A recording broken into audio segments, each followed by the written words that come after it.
On the buck stops here now, a very special newsmaker, Sunil Khilnani, whose book, The Idea of India, almost acquired cult status, is now out with a new book, The Story of India in 50 Lives, called Incarnations. An extraordinary book that looks back to actually raise some pressing questions for contemporary India. The choice of the people itself spanned a duration of 2,500 years, all the way from Buddha to Dhirubhai Ambani. Sunil Khilnani is joining us now. Sunil, how did this idea come to you, and how did you decide who your 50 Indians were going to be? Because there is a distinct sort of idea of India, not to be cliched, but to borrow from your previous book, that runs through these 50 disparate people who you have chosen to profile. Well, it came originally out of my thinking over many years about how to write a history of India for a broader audience. Because I do think, and I think the debate we were having earlier this evening is a symptom of that, I do think that in many ways we misunderstand our own history or don't really engage with it sufficiently. So I'd been thinking for a long time about how can one write a history that would reach a broader audience. And then I was approached to do a radio series, a podcast series, which again was a way of taking the story out to a bigger audience. So I conceived of it as a book, and I thought 50 lives would be a way to enter the Indian past, because often when we taught history, it's about dynasties or epochs or religious communities and castes, and we don't really find the personal stories that make history come alive. So I wanted to look at history through biography, but also because I think so many of these lives actually exist in our everyday life, whether we're in statues, whether the names of streets. I've just come past Dr. Annie Besant's road, you passed the Rani of Jhansi Marg. So I wanted to take these names which populate our everyday life and say, who were these people? Why did they do what they did? And why do we admire them, or why do we vilify them? So I wanted to take that story and bring it out to a new generation. And the way I chose these 50 was not to illustrate a thesis, I have to say. I chose them, some were familiar names, some were unfamiliar names, some were names I wanted to find more out about for myself. And I wanted each of the lives to allow me to explore some of the central contradictions in Indian history. So whether it's the conflicts of caste, whether it's patriarchy, whether it's the conflicts over religious bigotry, or whether it's the suppression of individual expression. Each of these lives is a way of talking about some larger theme in Indian history. And you know, Sunil, what's interesting is you speak about exploring the contradictions of Indian history, but in many ways this book, as I was reading it, actually explores the contradictions of India's present. Certainly the very, very charged political environment, the nationalism debate, the return of identity politics, the test of patriotism. And I have before me your chapter on Tagore. And it's really interesting to read in today's context, because this is the man who gave us our national anthem. But you write, in Tagore's conception, freedom should not be subordinated to the expediencies of nationalism or of politics. And you write at great length about how Tagore almost questioned individual freedom more than any collective conformism, even that of patriotism. Yet, who's willing to look at that Tagore today? How do you reconcile the Tagore you write about in this book with the present nationalism debate in India today? Well, I'm glad you picked that out, because I do think that Tagore is one of the strongest voices of individual liberty, well above what the conformities of a collective might be, whether it's a nation or a religious group. And I think Tagore would have been absolutely bemused by the discussion today, where somehow patriotism can be reduced to a slogan, or patriotism can be reduced to your dietary preferences or what you cook in your kitchen. That's not what patriotism is. It's patriotism is the ability to recognize each other as having the freedom to express the life they want to live. And also, it's a complicated feeling of fellow connection with each of us as citizens. And I think that, you know, one of the things that Tagore and Gandhi and some of our greatest patriots emphasized was that patriotism also, to be a patriot is also to be self-critical, to be ambivalent about our country, because we always recognize we can be better than what we are. We haven't achieved as much as we could do.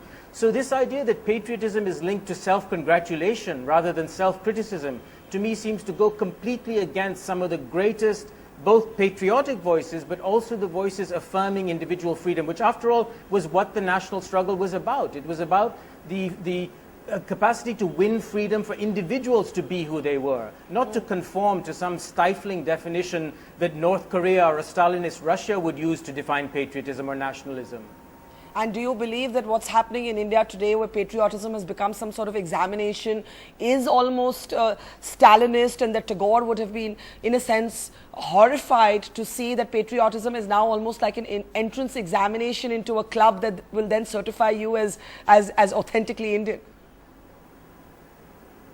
Yeah, I think he would. I think Gandhi would. I think so many of the figures who fought for freedom, for our freedom, 100 years ago would. It is becoming a situation where it is like a North Korean despotism, or as I said, Stalinist Russia, where, in a sense, if you don't declare your constant faith to the great leader or the great, mother goddess or whatever it is, somehow you don't belong. And that is not that is not the India that they thought that they were creating, and I think that is not the India that we inherited from them, and that in a sense we have a responsibility to keep going forward. And what I've tried to show in Incarnations, in my new book, is if you look at the Indian past, it's not a story that can be conformed into an easy nationalist narrative. Mm-hmm. It's a story of eccentric individuals, maverick figures, whether it's Basava or Mahavir or Guru Nanak or Kabir or Mirabai.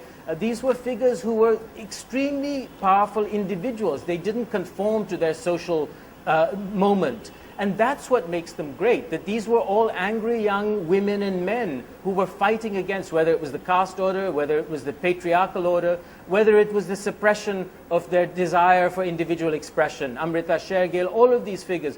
And I think we have to remember that, and it's particularly important at the moment, I think, and you were talking about the connections between the past and the present, because I think we are potentially on the verge of something like a youth movement or a student movement.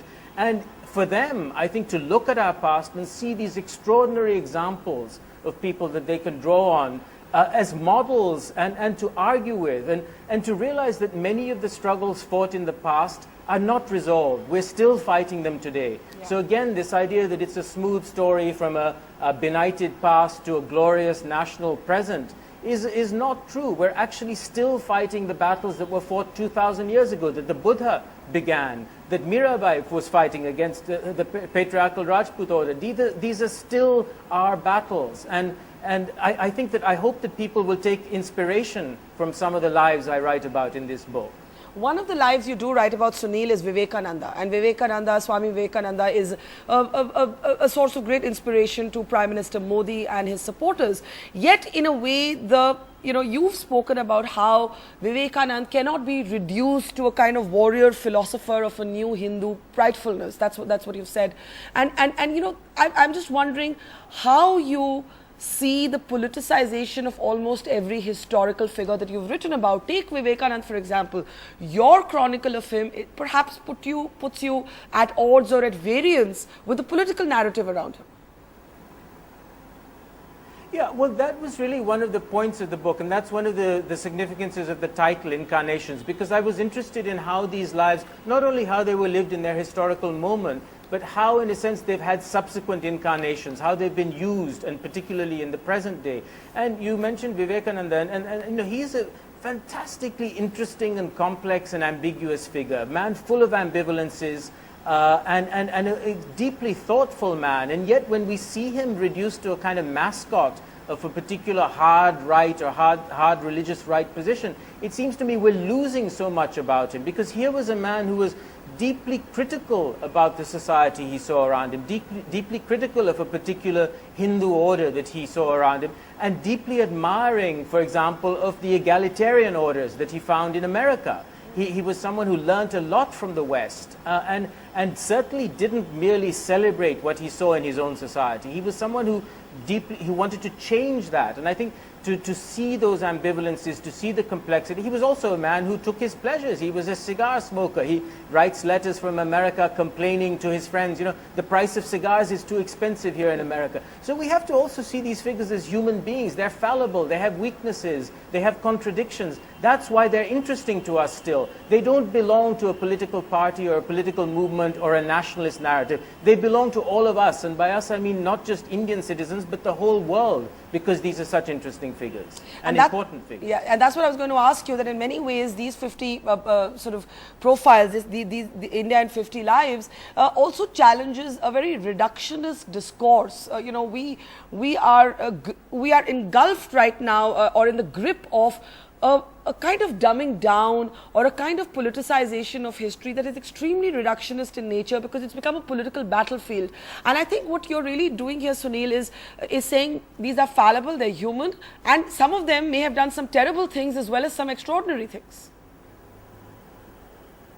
Absolutely. I mean, you know, to take your point about the way we're caricaturing our history now, it sort of starts to make Amar Chitra Katha books look like serious historiography at the moment. I mean, we've got so far below even the sort of young adult version of our Indian history that it's becoming, it's not comic, it's actually tragic, because I think we're denying the younger generation and future generations really access to a true and more accurate picture of the past. So yes, I mean, what I'm trying to do with this book is to say, look, let's move away from some of these ideological monumentalizations and memorializations of our past figures. Let's demythologize them to rehumanize them.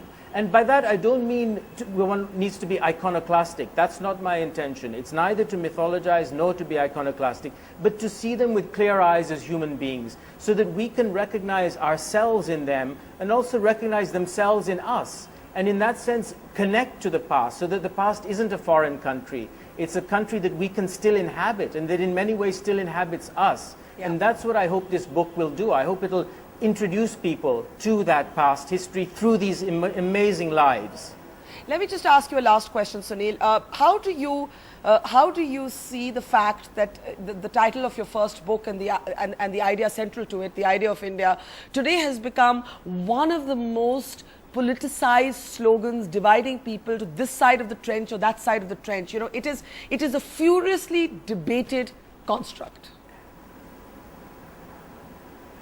You know, I find it really ironic, because what I was trying to capture in that notion of the idea of India, and in my book, The Idea of India, was precisely that there is no single idea of India. That the idea of India that I believe in, and that I think most of us believe in also, many of us believe in, and certainly I think our founders believed in, was that it was an idea that could allow space for many different ideas of India to express themselves, to argue with one another, and to help define the larger conception. So the idea of India is not a single idea. It's not an achievement like you climb Mount Everest and you say, now we've arrived at the idea of India. It's an arena or a space or a zone of argument and debate. Mm-hmm. It's where we can express why we think we want to belong, what we think we want to belong, and what's valuable about India. So I think the way, like so many things, unfortunately, in our political life, they become slogans.